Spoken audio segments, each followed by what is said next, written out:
Okay, so guys, good evening po sa inyo lahat. Welcome po sa ating Kuya Ed. So today is, guys, pa-update ko lang, no.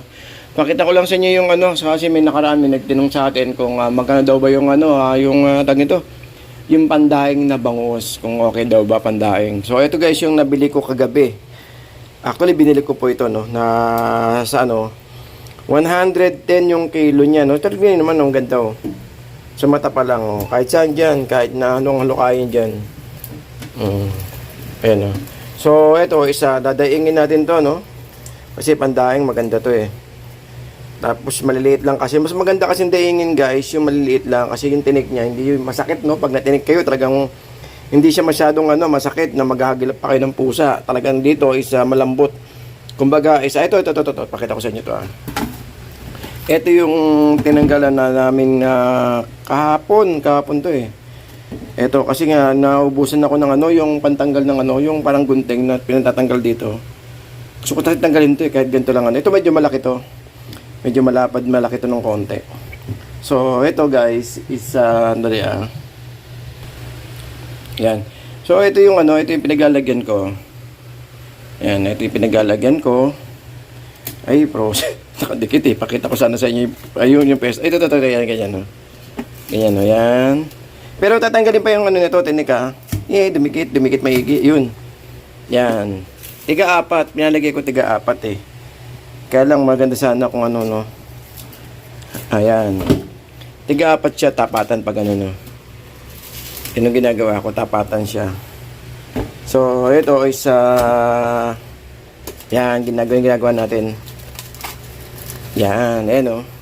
Ganyan ginagawa natin, no. At binabacuum sealed natin na sa ganun ay matagal siya. Kumbaga is pwede nilang i-stock. So ito guys, hindi ko po ititinda po ito, ha.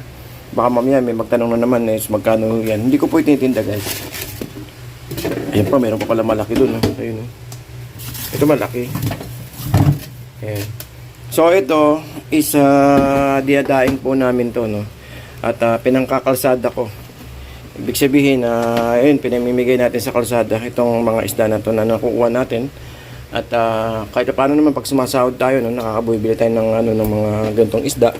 At pinamimigay natin sa kalsada yung mga kababayan natin. Ready to fry na. Ready to fry. Ang dami ko pang pakita ko sa inyo, guys, saglit. Pakita ko sa inyo yung ibang isda ko na nakaipon. Hanggang hindi ko pa siya Actually, mga nakaraan nakapagbigay tayo ng mga tilapia sa kalsada, mga salmon. Pero ito, pakita ko sa inyo. Ito pa isa. Ito yung freezer kong isa. Ito mga salmon, no. Yan. Yun, hipon, pantempura. Ayun, no. Ayun, hindi ko makukuta.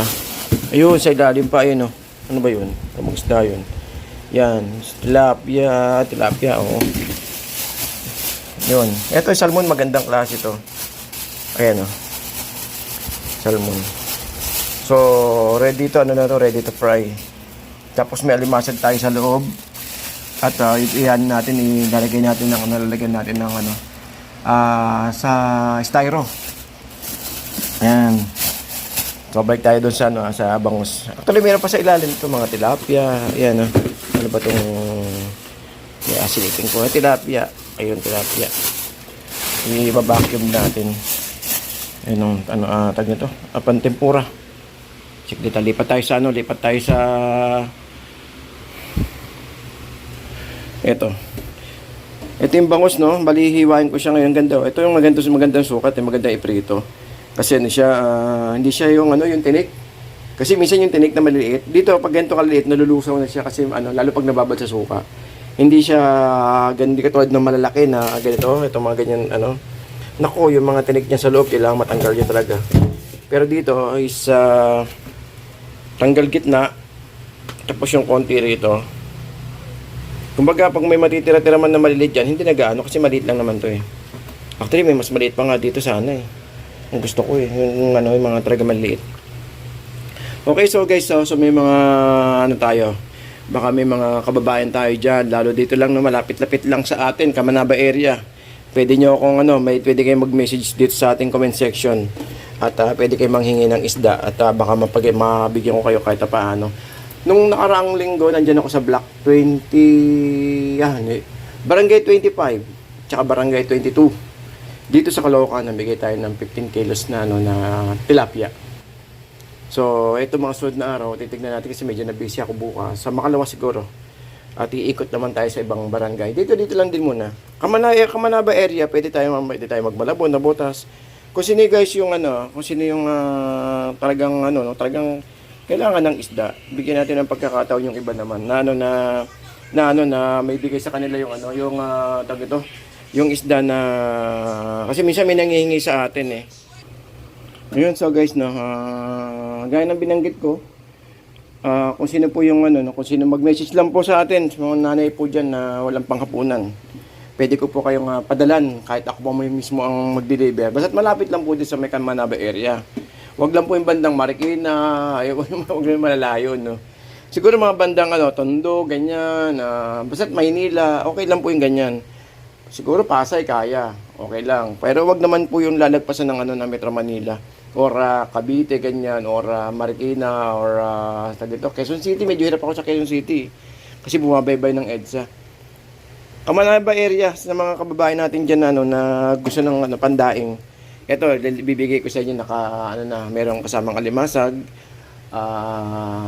tilapia at saka itong bangus natin. Actually, yung iba kasi nito guys, binibigay lang din naman sa atin.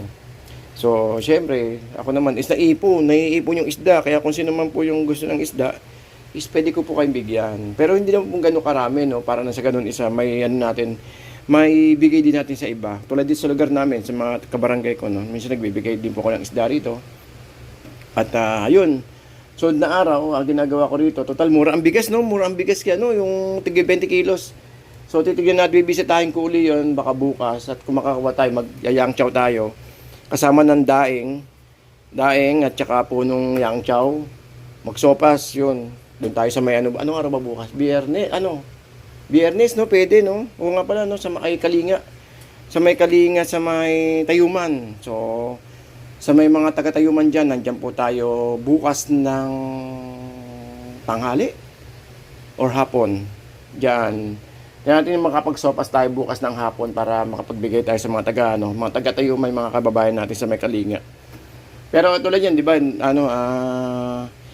okay, so hanggang dito lang guys, maraming salamat po and keep safe everyone, keep safe po Ito nga pala, may mga video nga pala tayo nakaraan na hindi ko na rin na-upload, no.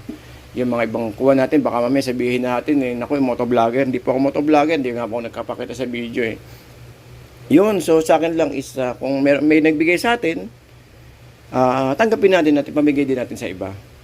So ito naman, magkano lang naman kuha ko nito dito. Alam nyo guys, doon sa may bando, minsan minsan sumusuko ako sa bigay ng doon yung presyuhan, isang sako 200 pesos. Ay, sabi ko, hindi ko kakayanin yan. Punong-puno yung freezer ko. Kaya ganun gawin natin. Kung sino may gusto, mag-comment lang po sa comment section at kung malapit-lapit po kayo rito, papadalan ko po kayo nito. At ako mismo ang magdadala po para po sa inyo. Anyways, good evening po sa inyong lahat and happy Thursday afternoon po. So, update tayo ng oras po ay alas 5 ng hapon. Okay, so mamayang gabi is mag-iikot naman tayo sa siguro Divisoria. Kasi yung gulay, baka magsopasak bukas ko tayo ng panggulay. Tsaka sabay update na rin. Anyways, thank you guys. Thank you po and good evening po good afternoon po sa inyo lahat. Good afternoon and thanks po sa mga nag-subscribe sa ating YouTube channel at saka po sa mga kababayan abroad. Mag-ingat lang po tayo palagi at saka po syempre at naway pagpalain tayo palagi at iligtas lahat ng mga bagay na mga kapahamakan. Okay, so hanggang dito lang po guys. Maraming salamat po and keep safe everyone. Thank you po, thank you.